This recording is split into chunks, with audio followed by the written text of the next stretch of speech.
Friends, आइए आज हम बात करते हैं किसी भी सरकारी पैसा को कैसे घर बैठे चेक करें साइट के माध्यम से।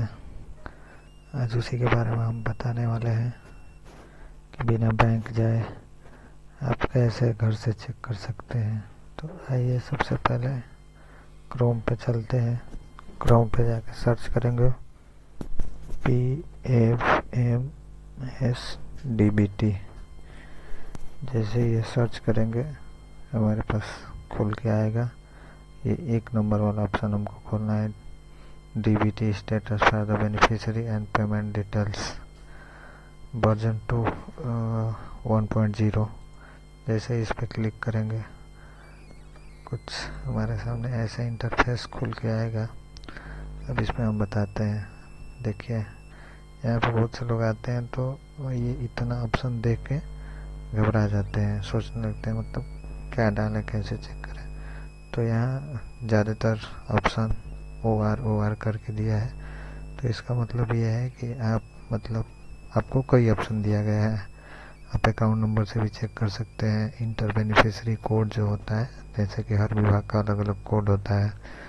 बैंक दिया है, आप बैंक के नाम से सर्च करके चेक कर सकते हैं। उसके बाद एप्लीकेशन नंबर दिया है, एप्लीकेशन नंबर डाल के चेक कर सकते हैं। तो ज़्यादातर हम PM किसान और पेंशन के बारे में बात करने वाले हैं।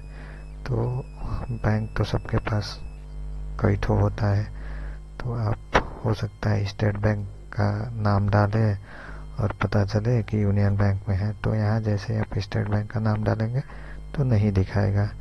अब इंटर बेनिफिशियरी कोड, इसके बारे में भी आपको बता देते हैं। अब मान लीजिए इंटर बेनिफिशियरी कोड बहुत से लोगों को तो पता ही नहीं है कि PM किसान का बेनिफिशियरी कोड क्या होता है, पेंशन का बेनिफिशियरी कोड क्या होता है, शादी अनुदान का बेनिफिशियरी कोड क्या है। तो ये भी ऑप्शन हम लोगों के लिए ज़्यादा यूज़फुल नहीं है। फिर आइए हम बात करते हैं अकाउंट नंबर। अकाउंट नंबर में भी हम लोगों को बहुत सी दिक्कत होता है। जैसे कि मान लीजिए अकाउंट नंबर हमारे पास 2-3 अकाउंट है, यूनियन बैंक है, स्टेट बैंक है। तो जिसके पास नॉर्मली है, किसी के पास एक नहीं 2 या 3 अकाउंट होता ही है। तो अब आपको ये भी नहीं पता है कि हमारा किस अकाउंट में आ रहा है, तो हम कैसे पता करें कि हमारा इसी अकाउंट में। तो अकाउंट नंबर भी डालेंगे तो कोई मतलब नहीं है, अकाउंट नंबर से भी हम नहीं कर सकते हैं। तो सबसे आसान तरीका है एप्लीकेशन नंबर। जिस भी विभाग का, मान लीजिए पेंशन का है तो पेंशन का कोई भी एप्लीकेशन सबके पास होता है। रजिस्ट्रेशन नंबर, आप रजिस्ट्रेशन नंबर डाल के यहाँ से चेक कर सकते हैं। वैसे PM किसान का है तो PM किसान का भी सबके पास रजिस्ट्रेशन नंबर होगा। अब बस रजिस्ट्रेशन नंबर डालिए, कैप्चा डालिए, उसके बाद फिल करिए, आपको डिटेल आ जाएगा। अब सबसे बड़ी चीज़ ये है कैटेगरी। तो यहाँ हर चीज़ का कैटेगरी दिया गया है। जैसे PM किसान का अलग कैटेगरी है, पेंशन का अलग कैटेगरी है। तो आज हम उसी के बारे में बताने जा रहे हैं। 2-4 कैटेगरी के बारे में बताएंगे कि कौन सा किस कैटेगरी पे सिलेक्ट करेंगे तो दिखाएगा पेमेंट। आइए जैसे देख लीजिए PM किसान। अगर आपको PM किसान का पेमेंट चेक करना है तो आप PM किसान पे सिलेक्ट करेंगे। अब ये हो गया PM किसान। उसके बाद आपको पेंशन के बारे में बताते हैं कि पेंशन का कौन सा ऑप्शन हम सेलेक्ट करेंगे तो पेंशन का पेमेंट दिखाएगा।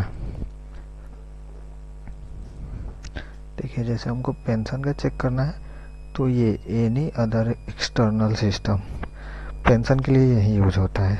सिंपल इस ऑप्शन को आप सेलेक्ट करिए। यहाँ पे आप अपना रजिस्ट्रेशन नंबर डालिए, कैप्चा डालिए, उसके बाद सर्च करिए। हम किसी का इंफॉर्मेशन यहाँ पे डाल के दिखा नहीं सकते हैं क्योंकि ये YouTube ने बैन कर दिया है कि आप किसी का पर्सनल इंफॉर्मेशन नहीं शो कर सकते हैं। इसलिए आप एक बार वीडियो देखिए, उसके बाद आप खुद से अपना या किसी का एप्लीकेशन नंबर डाल के एक बार खुद से ट्राई करिए। अगर नहीं हो रहा है तो फिर हमारे कमेंट बॉक्स में कमेंट करिए, हम बताएंगे क्या है। लेकिन 100% श्योर है कि दिखाएगा। बहुत से लोगों का होता है, जैसे कि जिसका साल भर 2 साल से पेंशन का पेमेंट नहीं आ रहा है तो नो रिकॉर्ड फाउंड दिखाएगा। तो उसके लिए हम एक अलग से वीडियो बनाएंगे कि उसके लिए क्या करना है। बट एक बार आप जाके चेक करिए, ज़रूर दिखाएगा। PM किसान का हो या पेंशन का हो बहुत से ऑप्शन है, मनरेगा का भी होता है, तो हम बताएंगे। पहले आप इससे ट्राई करिए, फिर थोड़ा सा हमारे चैनल